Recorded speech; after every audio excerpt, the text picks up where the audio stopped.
in a race all weekend, Chad. I know you've been up there glued to the sidelines of these guys because they are the kind of class of racing that I know you're into. Lots of variety. We've got some Porsches, we've got some four-wheel drives, we've got the Skylines, which I know you lust over. Absolutely. Being a fan of the 90s all through. Keep an eye out for this RX-7 that's rolling around as well. Big flames at the back of that bad boy. It's Adam Garwood, the 18-year-old Tasmanian superstar of the future. He'll start off the front row alongside Tony Warren. Now, those two have a win each, so it's whoever wins this one wins the weekend. Malcolm Lee's out there in the ever-entertaining little Clubman. We were due to have 30 cars starting this race, but across the course of the weekend, unfortunately, it's dwindled away to be just 24 starters, with Leon Bell at the back of the pack. One or two have fallen by the wayside this weekend, and thankfully, it looks like we're good to get going. Cameron, last race of the weekend. Yeah, just a reminder as well, last race was so wet. We've got a bit of a mixed grid out there right now. Adam Garwood out in the front, but Tony Warren was a clear standout in the dry, so watch for him out of second. And also, those guys in the open wheelers, they'll be much happier now than they were earlier on today. Particularly this guy, too. He had his umbrella in the car for the first race this morning. And he actually ripped a wheel off this thing in the wall, so they've done a really good job to get that car back out onto the track. They have been very entertaining, the little Clubmans, especially down at turn 4. They just have a sharper line through that corner that none of the big V8s seem to be able to take. So can Garwood get this done here today? It's Mal Lee on his way to the grid. We've got Greg Garwood out there as well in that V8-powered Capri. This is a rear-wheel drive Nissan Skyline of Mannion. He's quite an experienced Targa competitor. This is only like his 5th or 6th real road racing weekend, so he's done a pretty good job to be running with those guys up inside the top 5. The whole point of this category was to give a home for some pretty cool Targa Tasmania cars. Speaking of which, we've had Barry Oliver here this weekend. We have. The great Baz was here on Friday. Watching the action. He's a co-driver for Jim Richards at Targa Tasmania. Multiple victories for those guys. Still a few people sticking around for this one, the Buckby Sports GTs. Well, it's been a fairly chaotic weekend on the Apple Isle. Cruz takes the last spot on the grid, and we should be good for a start. I know you've seen a lot of Adam Garwood in his Tirana in Touring Car Masters. Let's see how he goes in that Porsche off pole position. Up come the revs, and away we go. Look at the four-wheel drive power of that Mitsubishi Lancer, but Garwood doesn't want to let him go. Sticks his nose in down at turn 1, not quite. Nissan Skyline was finding the high line. That's the Calsonic car. Just comes back on in front of Andrew Reeder and that monstrous RX-7. Mal Lee's in there in the Clubman fighting away. We've got Tiranas, we've got Subarus. It's a real mix and match class, this one. And 17 laps this time, of which we probably should get it all done this weekend. And that would be almost the first of all our categories. Rain-affected races since yesterday morning as they come out of turn 4. And look at the little Clubman go past the GDR. And here's Leighton Barker, who sat the race out this morning. On the charge already. He's up to 6th place and chasing down Mannion. He just blew by the Nissan Skyline. The Japanese Calsonic Skyline colours on that car. And Barker up the inside now of the 2nd Skyline. And he'll be eyeing off a potential move on the next car, which will be Mal Lee. Wow, that's a pretty commanding first lap for Tony Warren. 2.5 second lead in 1 lap. And 3 seconds quicker than Garwood on the opening lap. So they're first and second. It's 4 seconds back to Greg Garwood, the little Capri that we've seen him run in Touring Car Masters trim. And here comes Leighton Barker already on the charge. He's up to 4th. That's what 8 cylinders versus 4 looks like in a straight line. But there's a chance the Clubman might just be able to sneak back up the inside. Especially with a lock-up, that'll help. Actually, it was the Clubman that was doing the locking up. Just assumed it would be the big, heavy V8. Now, this car has been turning some heads. Huge flames at the back of this naturally aspirated triple rotor. You can hear it out there too, that rotary. Now, when it gets down to the next corner, it should fire a big flame out the back of the exhaust pipe. Andrew Reeder aboard the 22. Here it goes. Oh, yeah. Old school. I like it. Past the marshmallows, Nolts. That's cool. Still going. I've seen some online videos of this car getting around the local tracks here in Tasmania.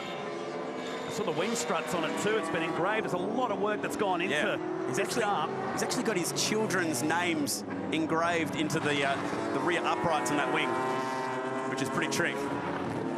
He goes up to 6th position now, ahead of Ferguson and Walkden running in 8th position, and in comes the Calsonic Nissan 52.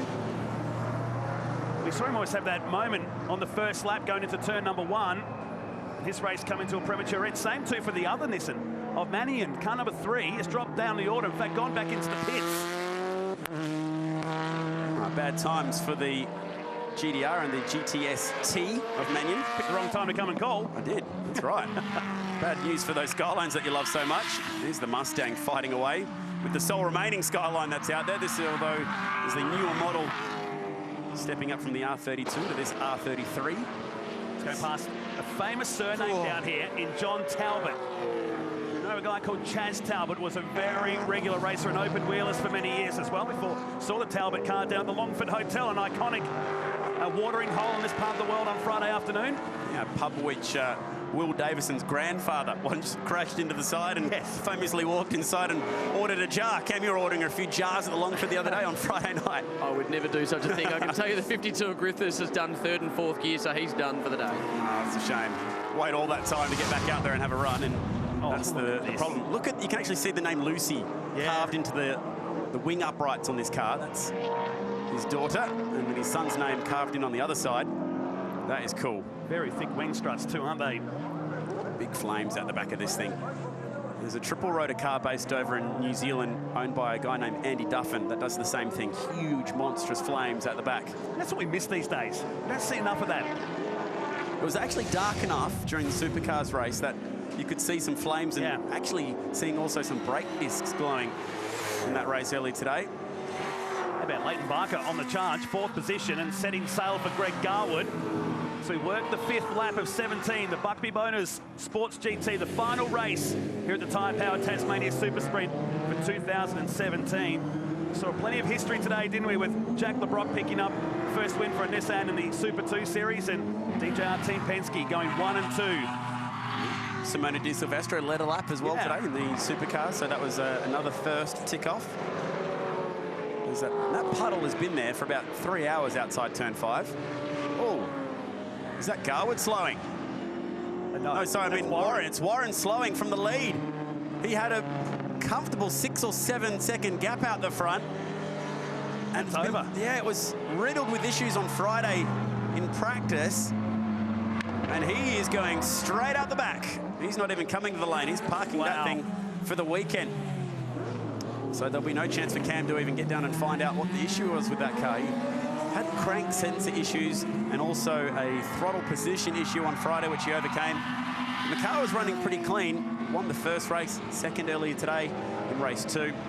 And unfortunately, it's done for the day. So this is now a Garwood 1-2. Son and father. Yeah. To the reverse around. Of course, Adam won the race 3 at Adelaide last year aboard his Tirana, which will see him in Touring Car Masters trim in upcoming rounds of the Touring Car Masters, and now we'll have a very comfortable lead, 10 seconds back to Greg Garwood. Leighton Barker is up to 3rd place, but some 4 seconds behind Greg Garwood. Here he is right now down into turn number 6 for the NHP. It's like a whole VZ, it is a VZ. Coming onto the main straight to complete his 6th lap. It's turned into a bit of a Targa event out there. They've all got a bit of room to themselves. This thing is just a head turner, isn't it? What a cool beast of a car, the RX-7. He's got a full tank of fuel. He's going to use it all up in about 5 laps. They're only going to come in and take on a 120-litre fuel drop of his own for this race. Jack and Lucy, his kids, carved into those rear wing uprights like we were talking about. How mega is that? Lighting up the night. Sparks at the end of it too, very cool. It is extremely cold out there now compared to what it was here on Friday, where we had temperatures of 25. It'd be lucky to be about 12 or 13 degrees outside there right now. That's why the track has taken so long to dry out. Here's the flame-looking 22 down into the turn 4 hairpin. Garwood just continues to drive away in that Porsche 911. It's out to 13 seconds and comfortably the fastest car on the circuit. With Tony Warren going back into the pits now, and his day is done along with that number 3 Nissan GDR. That was tight through turn 5. Let's see if the Mazda can go late under brakes. How cool is that? Like a jet car turning in down there at turn 6. This is going to go on for a while here.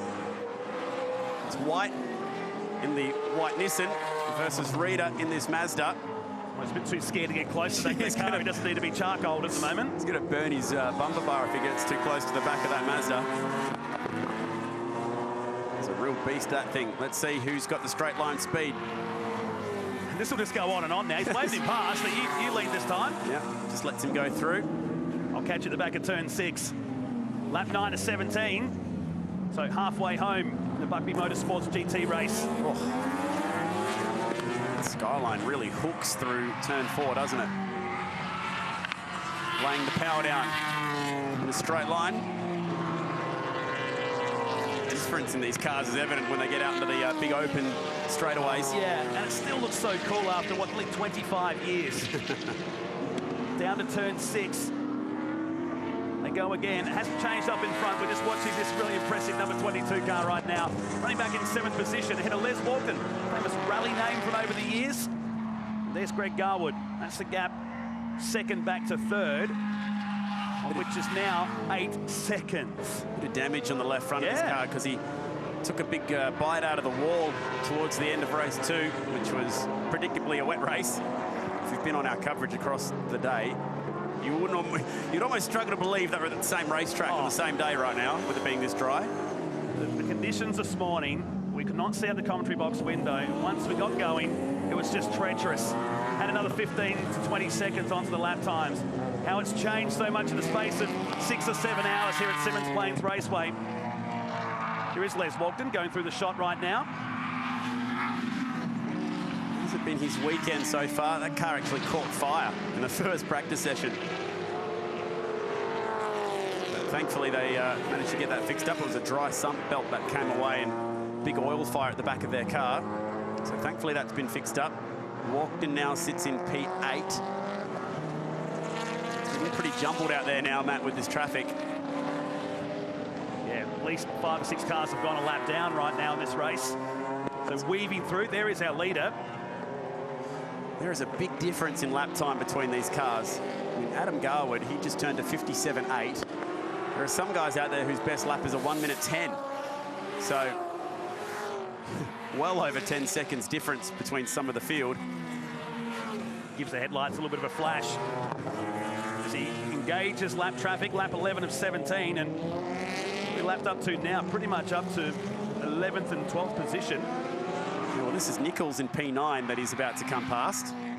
So there he goes. He could do the whole field the way he's going. He's got a 15-second lead over his old man. That's probably his goal right now. See if he can catch the back of Dad's Capri and put a lap on him too while he's at it. This is the 13th race at this circuit this weekend. Not a single race has gone the full distance yet. Save the best till last, you think? Maybe. That Aussie Racing Cars race earlier today, they shortened it to 8 laps, which they did get in. But that just goes to show you how much chaos there's been, how much weather, how many red flags, how many safety cars, how many crashes. Now the next car is Les Walton that he'll put a lap on. Watch this big Porsche. Christian Menzel used to race this car. There's a name you might remember. The Asian Championship. That's the winning car from a few years ago. We saw Christian's son Nico racing at Sydney Motorsport Park last year with Carrera Cup Asia. He actually was meant to start at the 12 hour this year, but their BMW crashed out earlier in the weekend, so the young German driver never had a start. His dad won a championship in this car. Now a pretty successful Targa car here in this country. That's why it's road registered. All rally cars need to be registered in some way, shape or form to be able to drive on the public roads. This car does have a number plate on the back of it. There it is. If memory serves me right, it was running on radial tyres last time they were down here a couple of years ago. It might have changed since then. It was mentored by Alex Davison. When he got that car, of course, Alex got the replacement to Craig Baird with Mr. Porsche Carrera Cup over in this part of the world now. Tiranas, ageless and still so cool. Ferguson's driving the wheels off this thing as well this weekend. To be this far up the pack. You know, he's inside the top 5, fighting cars that are much newer. He and Greg Garwood in these old school cars doing a good job. Plus, it sounds cool. SS350, that's not a bad number plate. I reckon a few people around the country would fight for that one. It's like a red 2-door Tirana. Oh, You can hear the understeer. Yeah. Remember, these cars don't run slick tyres. It's what we call an R-spec tyre. So not quite your everyday street car tyre, a little bit more performance built into it, but certainly not a slick tyre that would see in the Virgin Australia supercars. Here's the leader. He's lapped all the way up to... He'll be up to nearly 5th place now. Yeah. This is incredible. He's got an 18-second advantage over his dad, Greg Garwood now. Speak of Adam Garwood, you're watching that Porsche 911. It's another 13 seconds back to Leighton Barker in 3rd spot. Another 2 seconds back to Lee. And then nearly 20 seconds back to Ferguson, who are just watching in the red two-door Tirana. Lap 14 to 17, so closing stages of the final race of the weekend. He should comfortably lap up to 5th in the field, which would be a huge effort. He's flying around this track at the moment. But a 56.2 is his best lap. Just to give you an idea, Tony Warren the other day did a 54.3, which was the lap record for the state champ. So, had Warren not pulled into the pits, maybe Garwood would not have been able to get the win today. Still got a few laps to go. Oh, goes up to lap the Nissan around the outside comfortably. That's now to 6th position that he's lapped. He'll get to 5th, and as far as he'll get the lap cars, it's another 20 seconds again to the Lee car. That's Lee without a D, just in case. Will we get this race completed with the full distance? That's the question. Here's Les Walkden. Molly Taylor winning the Australian Rally Championship for his team last year. I saw a few of their mechanics that work on the rally car actually here this weekend working for Les. How about this battle? As Mann goes around the outside in the 63, the big AU Falcon. Yes, side by side. Nice. Should get the drive out of here, you'd think. Or not. Wow, the big V8's got the power to get it done there. The Tilford Auto Group car, and now side-by-side Lancer versus WRX. Oh, that's a close moment with that skyline. I think that'll be, when you're actually in the driver's seat, that'll be okay. Just caught us by surprise. Garwood trying to lap these guys as well. Because it suddenly just comes into shot. They can see a long way away. So 2 to go for our leader, Adam Garwood. This is his dad in the Capri, V8-powered Capri, trying to fight his way through the pack. We've obviously been keeping a pretty close eye. Well, someone's headlight or something bouncing down the road then and smashing. You've been keeping a close eye on Adam Garwood, his progress through Touring Car Masters. He's got a lot of talent. A huge talent. He drove this car, in fact, at Bathurst last year. Got it up inside the top 5 in one of the races before he backed it into a wall at Griffin's. Well, they debuted a brand new Tirana at Clipsal this year. Really committed to the championship. It's a long way to do it when you're based here in Tasmania. Now, here we go. He's going to start the 17th and final lap. We're going to do it. The lucky 13, Matt. The first race all weekend to go the distance. It took till 20 past 4 Sunday, but we're going to get it done. It's probably the best weather we've had as well, which is why the Buckby Sports GTs have gone green the whole way. We'll finish off all 17 laps of this one. And that's nearly half a lap advantage over his dad, Greg Garwood. In fact, you'll probably see him as he heads the opposite direction out of turn number 4 and down the fast sweeping turn number 5. It's 25 seconds first to second place now. Another 15 back to Leighton Barker. There it is. Exactly how it looks.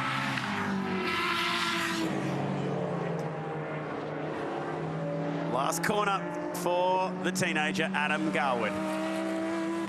He's done a sublime job here this weekend. He'll win 2 out of the 3 races, and the round crosses the line for the checkered flag in a Garwood family 1-2. So the Tasmanians will be pretty happy with that. Absolutely. Greg Garwood, a long way back. He's going to hold down second position from Leighton Barker. He's some 16 seconds away in the distance. He'll have a chance to repair Little Capri before it hits the track in the not too distant future. So the Garwoods go 1 and 2 here in the final race at Symmons Plains in the Buckby Motors Sports GT race. The great support categories, the Tyre Power Tasmania Super Sprint. Did he get Lee on the line? I'm just trying to see how many cars he did lap in the end. I think he lapped up to about 4th, which is pretty good. Got to Ferguson. I'm not sure if he got to Lee, though. Got nice little clubman again for the 3rd time, right on the finish line. That is mega. He's a talented young driver, and a big future lies ahead. Best of luck through his young career, and hopefully we'll see him back in Touring Car Masters soon as well. A 27-second gap. He nearly got the field, lapped all the way up to 4th. That is just a stonking effort from that car. I think our Class B winner might be Hayden Lovell, turning those 101, so that's an impressive lap time from him. And unfortunately, we had quite a few casualties in that one, including the reigning champ, Tony Warren.